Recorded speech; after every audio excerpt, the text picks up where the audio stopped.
Hey everyone, we're doing some Valor Ridge. If you're watching this video, you probably either already signed up for class or you're considering doing so. So let me help you out and get you set up for success so that when you get here, you can hit the ground running and get the information that you deserve. If you are signed up for a rifle class, first and foremost, guys, this is what you need.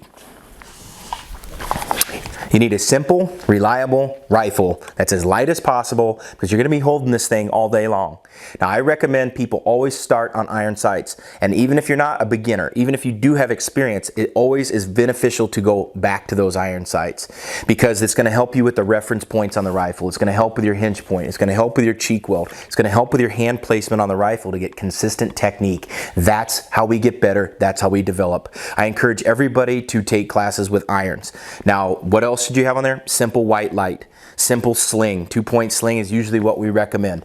So this is going to be a simple, easy setup for you. You can carry this thing all day long. You're going to ingrain those fundamentals. Now, whatever on here, whether it's your light, whether it's your sights, any of that stuff, if you want to run optics, you know, red dot's fine. So if you do run that, same thing. Once again, I still have irons on there. I still have my white light in the exact same spot. I got an optic on there. If anything screws on to include your iron sights, guys, or anything in your optic and your optic mount or light, if any screw is there, put blue Loctite on it. I've seen many students over the years have stuff fall off of their rifle because it wasn't Loctited. And they say, well, the manufacturer didn't say I had to. Well, here's the deal. Most manufacturers don't shoot, guys. So make sure that you have that stuff Loctited. If you have a white light on there, any screw, any mounts, Loctite it. Not only to the rifle, but in the scope rings for that as well.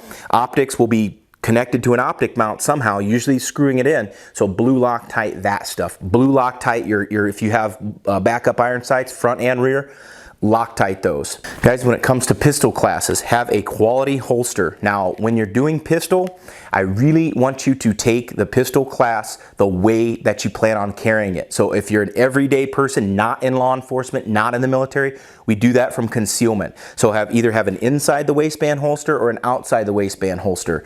And we want to do that. So either way, we're probably going to be from concealment.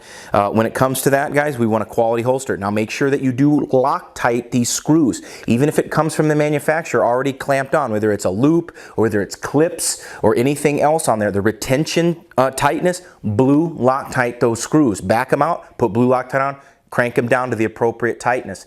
So you're going to want blue Loctite, otherwise stuff will come off. Now when it comes to your pistol, guys, simple pistol. I recommend people taking pistol classes with iron sights on the pistol. There's a lot of reasons why that we'll cover in class. If you're a person that can't see the iron sights or the red dot thing, the red dot craze that's out there right now, okay, but do understand I've had more students take red dots off their pistols than left them on there.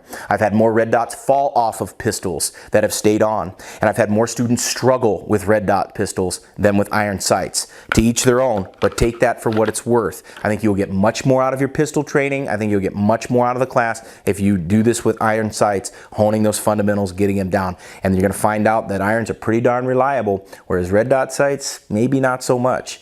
And it doesn't matter the manufacturer. So once again, guys, for pistol class, come with a good quality holster. I've got recommendations on the website. Come with a good reliable pistol, a carry pistol that you're actually going to use, not a race gun or any of that stuff.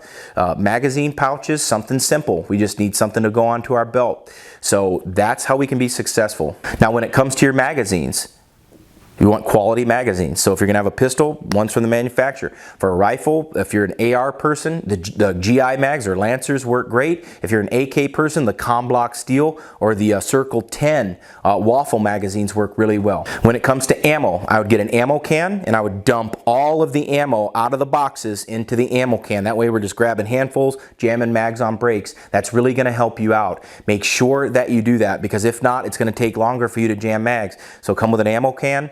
Come with a loose ammo inside the ammo can. Dump all that stuff in before you get there. It's much easier to carry. It's much easier to bring to our break area.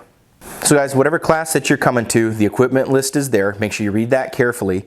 Make sure that you bring everything, and we'll have a great class. I just want to set you up for success before you get here. That way class is going to be smooth. That way you'll get the best experience out of it, and you get the most training time out of this as opposed to being frustrated fighting your gear. Keep things simple. You can do this. We'll teach you how to do this. You'll be a much better shooter by the time you leave here, and you'll be able to develop yourself once you leave. This is Reid Henrichs with Valor Ridge reminding you, lessons that we learn, written on the tombstones of others. We'll see you on the ridge.